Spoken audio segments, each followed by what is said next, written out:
사랑하는 성도 여러분, 안녕하십니까? 오늘은 10월 29일 금요일 새벽 이슬과 같은 주의 말씀을 사모하며 나오신 모든 분들을 주님의 이름으로 사랑하고 축복합니다. 우리가 오늘 같이 상고할 말씀은 마태복음 22장 15절에서 22절까지의 말씀입니다. 마태복음 22장 15절에서 22절인데요.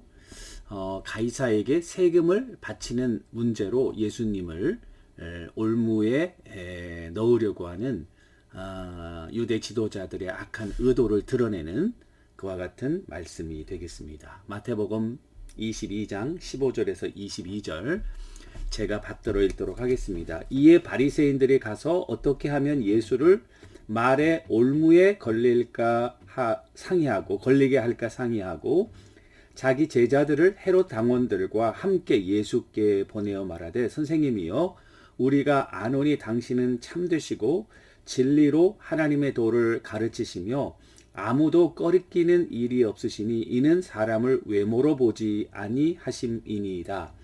그러면 당신의 생각에는 어떠한지 우리에게 이르소서. 가이사에게 세금을 바치는 것이 옳으니까 옳지 아니하니까 하니 예수께서 그들의 악함을 아시고 이르시되 외식하는 자들아 어찌하여 나를 시험하느냐. 세금 낼 돈을 내게 보이라 하시니 데나리온 하나를 가져왔거늘 예수께서 말씀하시되 이 형상과 이 글이 누구의 것이냐. 이르되 가이사의 것이니이다. 이에 이르시되 그런즉 가이사의 것은 가이사에게 하나님의 것은 하나님께 바치라 하시니라. 그들이 이 말씀을 듣고 놀랍게 여겨 예수를 떠나가니라. 아멘. 이것은 우리에게 주시는 하나님의 말씀입니다. 오늘의 말씀의 제목은 하나님의 것은 하나님에게 라는 제목으로 말씀을 나누려고 하는데 아마 한 시간이 못 끝나면 그 다음 우리 월요일에 계속 좀 상고해 보도록 하겠습니다. 이 말씀의 그 배경은 먼저 그 예수님께서 십자가에 달려 돌아가시는 바로 그 주간, 고난주간 화요일에 있었던 사건이고요. 크로노로지칼리 연대기적으로 보면, 그리고 그 화요일에 대제사장들 또 서기관들 바리새인들과 그 성전에서 같이 디베이트 하시고 논쟁하시는 그런 장면입니다. 그래서 22장에 보면은 세 가지 비유가 나오는데 그 세 가지 비유의 핵심은 다 바리새인들과 유대 지도자들을 겨냥하고 있는 그와 같은 비유의 말씀이 되겠습니다. 그래서 21장 28절에서 32절 보니까 농부의 두 아들, 그래서 이 작은 아들 큰 아들 나오고 그 결론은 보니까 내가 진실로 너희에게 이르노니 세리들과 창녀들이 너희들보다 먼저 하나님 나라에 들어가겠다. 세리들과 창녀는 그 당시에 굉장히 죄인이고 너희들은 아주 의인인체 하지만은 사실은 하나님의 나라에 그들이 먼저 가깝다. 이런 아주 심한 책망의 말씀을 하셨고, 포도원의 비유에서도 그 아들을 죽이려고 하는 악한 그런 농부들의 모습이 이 바리새인들로 이렇게 하고 있고, 혼인잔치 예복을 입지 않은 자들 역시 바리새인들, 그냥 바리새인들이 타겟인 거예요. 자, 그런데 오늘 이 본문은 예수님에 대한 그런 바리새인들의 반격이다. 그런 책망 21장에서 말하는 그런 비유의 말씀을 듣고 바리새인들이 가만히 있을 사람들이 아니죠. 그러면서 오늘 보니까 아주 carefully 예수님을 올무에 잡아 넣으려고 계획하고 있던 것을 볼 수 있습니다. 그래서 여기 보시면 15절에 바리새인들이 가서 어떻게 하면 예수를 말의 올무에 걸리게 할까 상의하고, 말의 올무에 걸리게 할까 상의하고, 여러분들 이거 어떻게 들으셨는지 모르겠지만 이거는 예수님이 과연 우리가 이 사람을 죽일 것이냐 말아야 될 것이냐 이런 그 사람의 그런 무죄 유죄 이거를 판단하는 것이 아니고 이미 죽일 것을 결정해 놓고, 그리고 어떻게 죽일까, 그 죽이는 방법론에 대한 문제라는 것이 이것이 현 상황인 것입니다. 나사로의 사건, 또 안식일을 범하는 사건, 이런 걸로 해서 공회도 모이고 이미 이 유대인들은 예수님을 죽이려고 다 작정을 했어요. 결정을 한 거예요.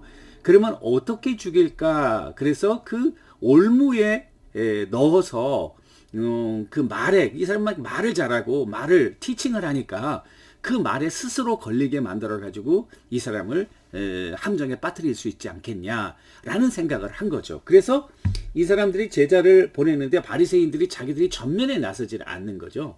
제자들을 보내고 헤롯 당원들과 함께 예수께 보냈다 이렇게 돼 있어요. 그러니까 제자들을 보내지 않은 것은 예수님이 바리새인들에 대해서 굉장히 신랄하게 비판하고 있기 때문에 예수님의 그와 같은 방어적인 마음을 조금 누그러뜨리고 제자들 좀 이렇게 젊은 사람들이 가면은 마음을 오픈할까 해서 자기들이 이 옷도 말이에요. 바리새인들은 벌써 다르거든요. 그러니까 자기들이 가지 않고 제자들을 내세우고 헤롯 당원들, 이 헤롯 당원은 헤롯을 따르는 정치적인 집단이거든요. 로마 제국을 찬성하고 황제를 찬양하고 이런 사람들이라고요. 그러니까 바리새인들은 율법을 중심으로 하고 이방의 왕들을 거부하고 그리고 말씀으로 이스라엘을 다시 재건하려는 그런 움직임. 어떻게 보면은 하나는 반로마, 하나는 친로마. 이 둘이 하나가 섞일 수 없는 그룹이거든요. 그런데 두 다른 이념을 가진 그와 같은 이 집단이 예수님을 죽이는 일에 하나가 된 거죠. 그러니까 이건 굉장히 아주 불순한 의도이고 먼저 불순한 의도이지만은 완벽한 조합일 수도 있어요. 왜냐하면은 우리 이념에 걸리면은 너네 이념에 맞고 너네 이념에 맞으면 우리 이념에 걸리고 그러니까 이 반대적인 두 입장이 함께 가니까 예수님이 이렇게 말할 수도 없고 저렇게도 말할 수 없는 그런 조합을 여기서 만들어 놓은 거예요. 그리고 가서 16절 뒤에 보니까 이 주님을 만나러 갈 때에 인트로덕션이 너무 거창해. 16절 뒤에 보시니까 선생님이여 우리가 아노니 당신은 참되시고 진실로 하나님의 도를 가르치시며 아무도 꺼리끼는 일이 없으시니 이는 사람을 외모로 보지 아니하십니다. 예수님 편히 선입견 갖지 말고 그냥 있는 대로 편하게 얘기해라. 이제 그거는 예수님이 이 말을 실수해가지고 말을 흘려가지고 거기에 잡고자 하는 이 서론이 긴 거는요 왠지 이 알랑방구 냄새가 나지 않아요, 여러분? 이게 아주 간교한 그들의 수법인 것을 우리들에게 보여주는데 문제의 핵심은 뭐냐면은 가이사에게 세금을 바치는 것이 옳으냐 옳지 않으냐 지금 이 문제를 따지고 있는 거죠. 자, 여러분 이스라엘의 그 세금이 말이죠. 그 당시 세금을 보니까 네 가지가 있었어요. 첫 번째는 소득세야, 인컴텍스. 인컴텍스는 1%입니다. 올해 내가 100불을 벌었으면은 1%니까 1불을 내야 되는 거죠. 1%. 두 번째는 그라운드 텍스라고 그래가지고 토지세예요. 토지세는 내가 수입은 없지만 그러나 농사를 짓는다. 그래서 오늘 농사를 쪄가지고 쌀을 수확하고 쌀을 팔았다. 그러면 곡식의 경우는 10분의 1을 바쳐야 되고 100가마를 했으면 10가마를 바쳐야 되는 거죠. 포도주와 기름의 경우는 5분의 1을 바치도록 그렇게 되어 있습니다.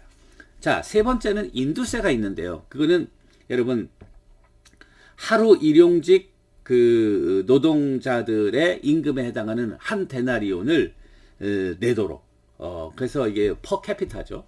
1인당 인두세 머리 하나당 하루 일용직 그런 데나리온 내다.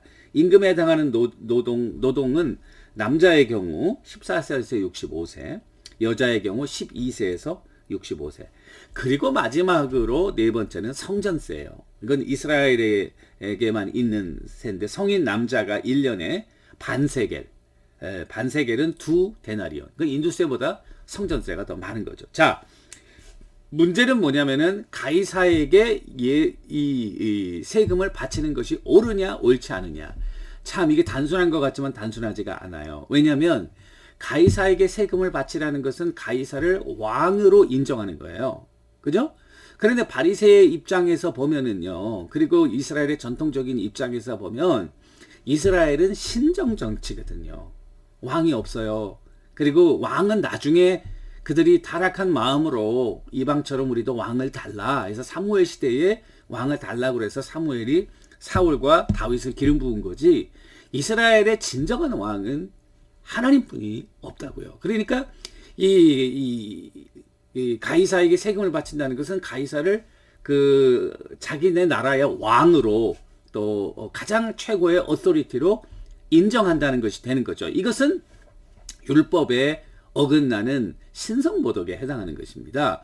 그리고 두 번째는 만약에 바치지 말라 그러면 어떻게 될까요? 그러면은 헤롯 땅에게 걸리는 거죠. 어떻게 걸릴까요? 헤롯 땅은 이 로마 제국을 찬양하고 그리고 헤롯의 그런 헤롯도 로마의 그런 같이 이렇게 그 밑에서 권력을 얻어서 유대 지경을 다스리는 왕 분봉 왕이었지 않습니까? 그렇기 때문에 만약에 바치지 말라 그러면은 황제에 대한 그런 충성 그리고 의무 이런 것들을 거부하는 게 되는 거죠. 그렇게 되면은 여러분 그거는 세금을 안 내는 건 굉장히 중요한 죄입니다. 거의 반역죄와 같은 사람을 죽일 수도 있는 뭐냐 황제의 권위를 어게인스트하기 때문에 그건 반역이잖아요. 황제로 그러니까 예수님은 이렇게 바쳐라 그래도 바리새인들한테 걸려서 율법에 걸리고 바치지 말라 그러면은 사두개인들한테 걸려가지고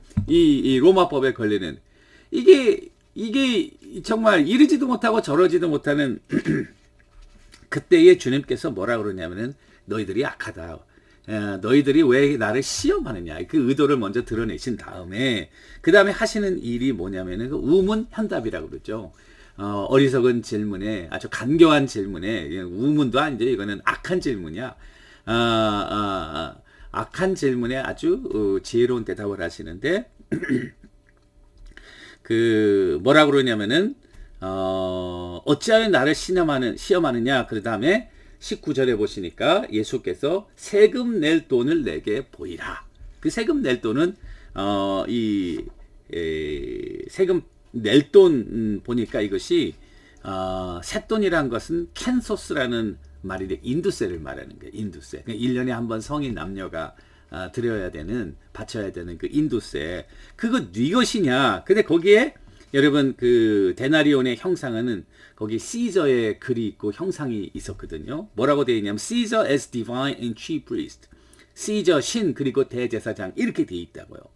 자, 그런데 주님이 뭐라고 그러냐면 이걸 가져오라 그러면서 가이사의 것은 가이사에게 드리고 하나님의 것은 하나님께 드리라. Give Caesar what is Caesar's and to God what is God. 이렇게 얘기를 하신 거예요. 자, 이게 굉장히 중요한 의미인데요. 세금을 바친다는 말에는 디도미라는 말을 썼고요. give. 그다음에 예수님이 그 가이사의 것은 가이사에게 바치라 할 때 그 바치는 것은 아포디도미. 이거는 payback이라는 말이에요. 자, 그럼 이게 어떤 의미냐면은 가이사에게 빚진 것이 있으면 가이사에게 갚아야 된다는 말이에요. 그것은 가이사가 왕으로서 나라를 치안을 하고 도로를 닦고 또 상업을 잘 되도록 유지하고 그런 것에 대한 보답으로 내는 페이백하는 그런 것들은 내라 그 말이에요. 그렇지만은 하나님의 것은 하나님께 내라. 하나님의 것이 뭘까? 하나님의 형상이 들어있는 것이 뭘까? 응? 하나님의 형상. 우리가 하나님의 형상으로 지어졌거든요. 이 말은 너희가 단순히 이 하나님께 드리는 것은 재물을 드리는 것이 아니라 우리 삶 전체, 우리가 하나님의 형상이잖아요. 우리 인생 자체를 드리라는 거예요. 마치 사도 바울의 말에 의하면은 너희 몸을 하나님이 기뻐하시는 거룩한 산 제사로 드리라. 이는 너희에 드릴 영적 예배니라. 로마서 12장 1절 2절에 있는 말씀, 그와 같은 말씀을 하신 거예요. 그 세금의 문제를 가지고 예수님을 책잡으려고 했지만 주님은 결국 인생의 목적은 우리 인생은 하나님의 것이다. 그리고 하나님의 것이기 때문에 모든 일을 할 때에 하나님 중심으로 또 하나님의 영광을 위해서 해야 된다는 놀라운 말씀을 한 거예요. 그러니까 이들의 대답을 뛰어넘는 놀라운 말씀을 하신 거죠. 시간이 없어서 여기서 마무리 짓겠는데요. 이거는 참 하나님의 지혜와 파워가 아니면은 도저히 빠져나갈 수 없는 질문인데 하나님의 차원에서 이것을 다시 주님께서 해석하심으로 오히려 그들이 할 말을 잃어버리는 그런 의미에서 우리의 모든 삶 자체가 하나님의 것이다 라는 것을 생각하고 우리는 하나님께 무엇을 드릴까? 하나님의 것. 여러분들과 내가 다 하나님 것이거든요. 온 우주가 하나님의 것이거든요. 무엇을 하든지 어디에 있든지 하나님의 영광을 위해서 하나님을 기쁘시게 하는 그와 같은 삶을 사는 우리 모두가 되기를 주님의 이름으로 축원합니다. 기도하겠습니다. 하나님 아버지, 오늘 말씀을 통해서 우리 삶 자체가 하나님의 것인 것을 깨닫고 하나님의 영광을 위해 살아가는 귀한 종들 되게 하옵소서. 예수님의 이름으로 기도합니다. 아멘. 여러분, 오늘도 주님과 동행하시는 우리 모두가 되기를 주님의 이름으로 축원합니다. 감사합니다.